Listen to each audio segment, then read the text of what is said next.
But now you have all these celebrity journalists who are more interested in, being famous and going to parties and being on a team than they are actually reporting.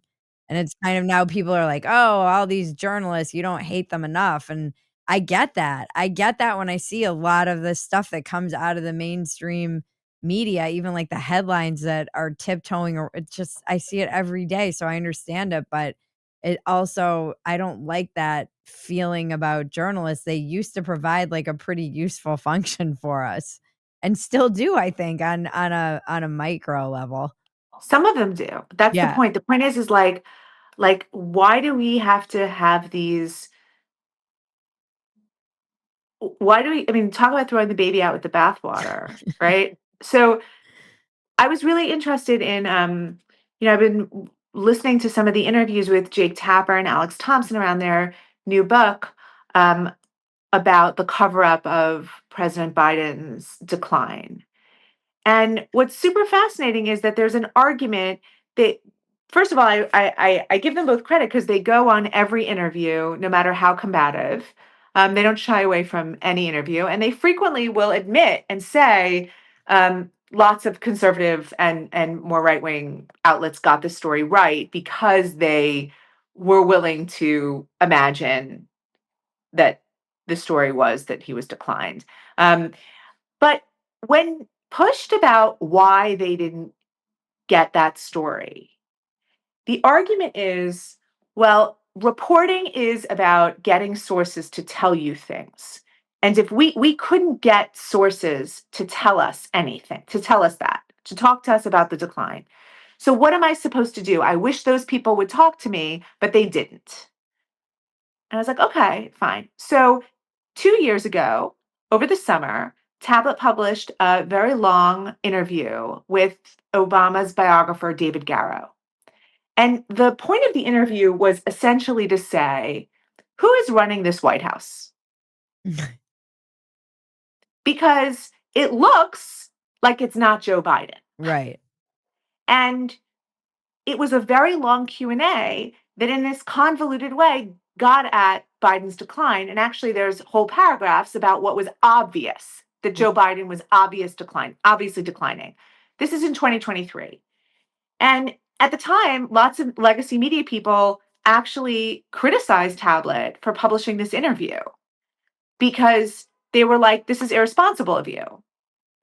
And so it's like, okay, wait, so let me get this right. So you won't say what's in plain sight because you've decided that you define journalism as only when two sources or three sources from the White House give you confirmation of a thing that you can see with your own eyes, Right. right? And not only that, but you're also going to get mad at a different journalist who does get confirmation, Right. who finds a creative way in and says, actually, I will give you confirmation of how we think this White House is being run. And what was amazing about it was it's a total rescinding of their obligation. Mhm. The obligation to say what you see with your eyes is the first one. And this idea that journalism is all about access and it's all about who you can get to say what, it's no wonder nobody trusts us. And also, no wonder AI can replace you. If Right. like that's the easiest thing in the world to replace. What you can't replace is a person who is committed to going out in the world, seeing what you need to see and what you need to know is real, and coming back and telling you that. And Mm. those people, they're still out there and they're still doing their job. And those people are heroes today. They're going to be heroes tomorrow. And you are going to be, as readers and viewers, you are going to be better in your life. Your life is going to be better if you find those people and you figure out how to follow them. Yeah. Yeah. It's so true.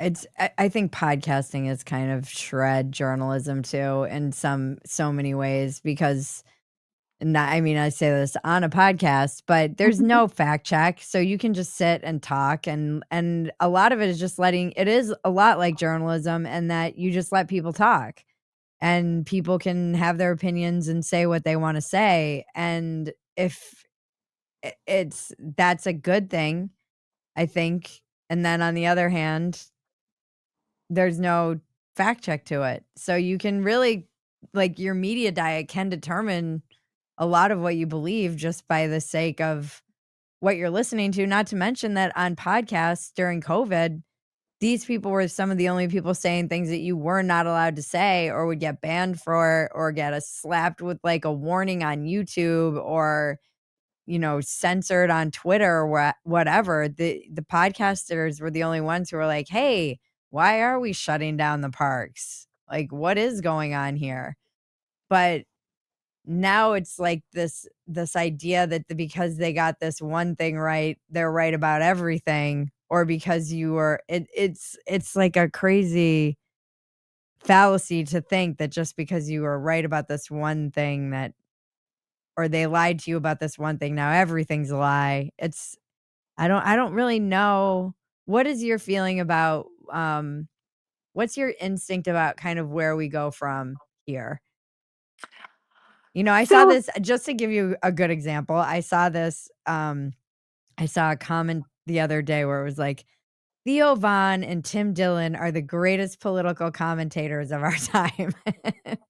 And I know both these guys and love them as comedians, but I certainly, like, wouldn't necessarily trust that they're invested in anything other than their own fame, like, comedy and love them, but I certainly wouldn't it was just it was such a funny thing for somebody who's known as yeah, that's that kind of thing. I'm like, I get it. I completely understand where this person's coming from, but it's also kind of funny to me.